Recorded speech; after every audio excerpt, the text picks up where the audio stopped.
खूनी कुआं। सीमा गर्मियों की छुट्टियों में अपनी नानी के गांव आई थी। सीमा नानी के घर पहुंचने के बाद अपनी नानी के पैर छूती है और उनसे आशीर्वाद लेती है। तभी उसकी नानी उससे कहती है, इतनी बड़ी हो गई मेरी सीमा, चल जल्दी से हाथ मुंह धो ले, मैं तेरे लिए खाना लगा देती हूँ। भूख लगी होगी ना? हाँ नानी, भूख तो लग रही है मुझे, आपके हाथ के बने हुए पीले दाल और चावल खाने की। कितना टाइम हो गया है मुझे आपके हाथ का बना हुआ दाल चावल खाए हुए। तू तो नौकरी में व्यस्त थी, तो तुझे कहाँ से टाइम मिलेगा अपनी नानी के लिए? और जब इतने टाइम बाद आई है तो ज्यादा टाइम के लिए रुक कर जाएगी तू। हाँ हाँ नानी, इस बार पूरे 2 महीने के लिए आई हूँ। सीमा की नानी अंदर जाकर उसके लिए खाना बनाने लगती है। सीमा कमरे में अकेली होती है, तभी उसे किसी औरत के रोने की आवाज सुनाई देती है। वो कभी खिड़की से बाहर झांकती है तो कभी दरवाजे से बाहर झांकती है। उसे समझ में नहीं आ रहा होता है कि आखिर रो कौन रहा है। तभी नानी खाना लेकर आ जाती है। वो अपनी नानी से कहती है, नानी, कोई औरत रो रही है क्या? मैं जब से यहाँ आई हूँ तब से मुझे यहाँ किसी औरत की रोने की आवाज आ रही है।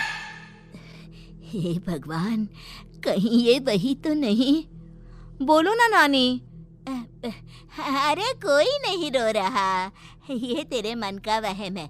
और तू ना अब खाना खा ले, ज्यादा यहाँ वहाँ की बातों में ध्यान मत दिया कर।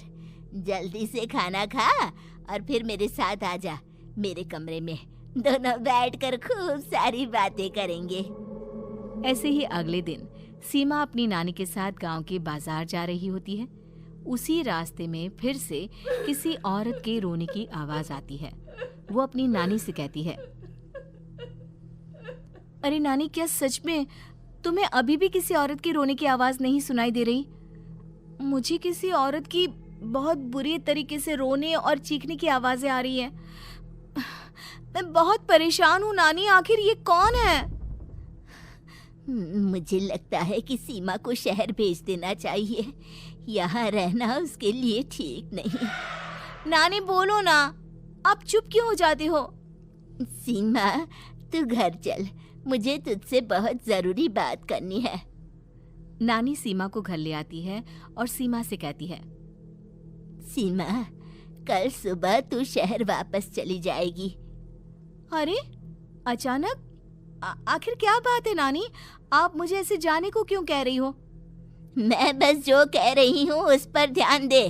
तू कल सुबह यहाँ से चली जाएगी, और ये बात मैं कोई मजाक में नहीं बोल रही। तू कल जाएगी तो मतलब जाएगी। अरे नानी, चली जाऊंगी मैं, ठीक है, पर आखिर बात क्या है ये तो बता दो। मम्मी से कोई बात हुई है या फिर मुझसे कोई गलती हुई है जो तुम मुझे अचानक से जाने के लिए बोल रही हो?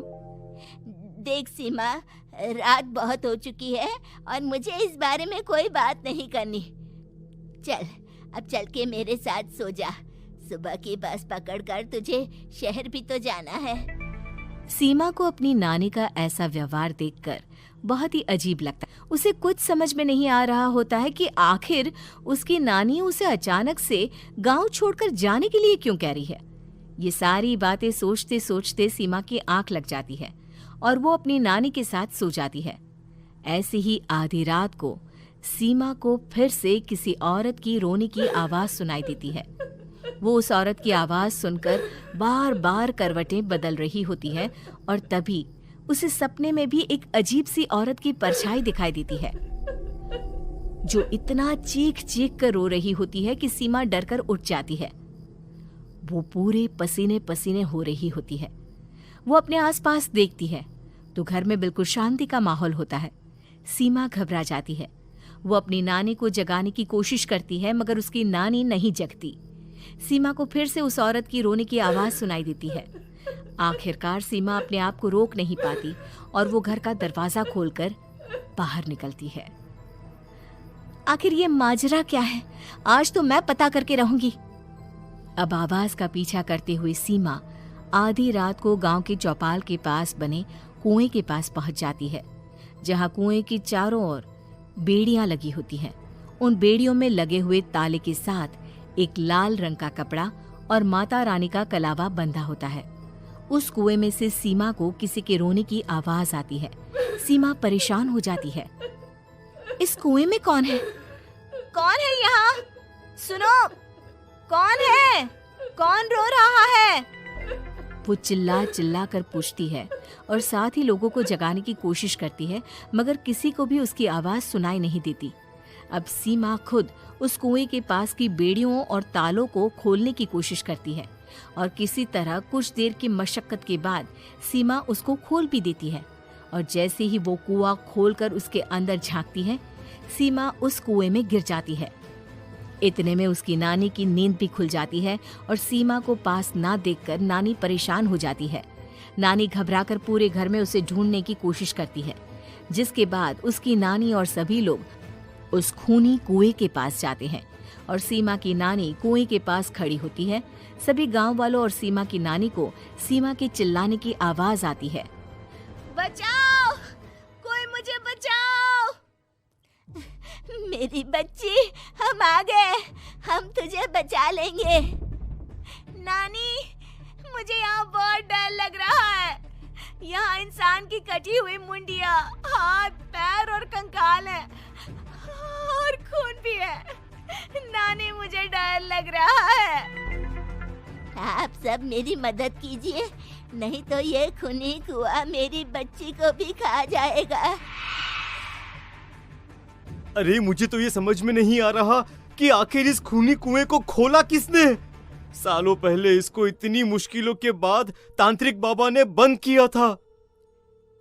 अरे पूरा गांव खूनी कुएं के बारे में अच्छे से जानता है, तो कोई भी जानबूझकर तो ऐसा करेगा नहीं। मतलब किसी ने अनजाने में इसे खोल दिया है भैया। सीमा को इस बारे में मालूम नहीं था और जब से वो यहाँ आई थी तभी से उसे किसी औरत के रोने की आवाजें भी सुनाई दे रही थी। कहीं सीमा ने ही तो उसे नहीं खोला। अगर ऐसा है तो फिर सीमा का बचना बहुत मुश्किल है। वहीं कुएं के अंदर सीमा रोते हुए बैठी होती है कि उसे आवाज सुनाई देती है जो कुएं के बाहर खड़े गांव वालों में से किसी को सुनाई नहीं देता। आज सालों के बाद मुझे ताजा खून मिलेगा। तेरा खून पीकर आज मैं अपनी प्यास बुझाऊंगा।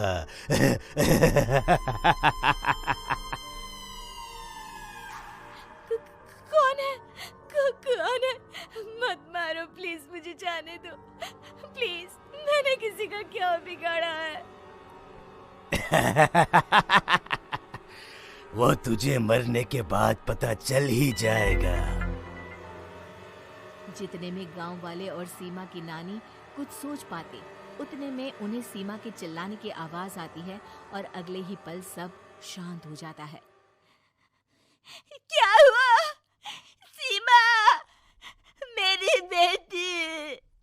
माफ करना बहन, लेकिन अब सीमा वापस नहीं आएगी। हमें एक बार फिर से कुएं को बंद करना होगा। गांव वाले तभी तांत्रिक को बुलाकर लाते हैं। एक बार फिर अपनी शक्ति से तांत्रिक बाबा उस कुएं को हमेशा हमेशा के लिए बंद कर देते हैं और वहां एक बोर्ड लगा दिया जाता है कि यहाँ आना मना है।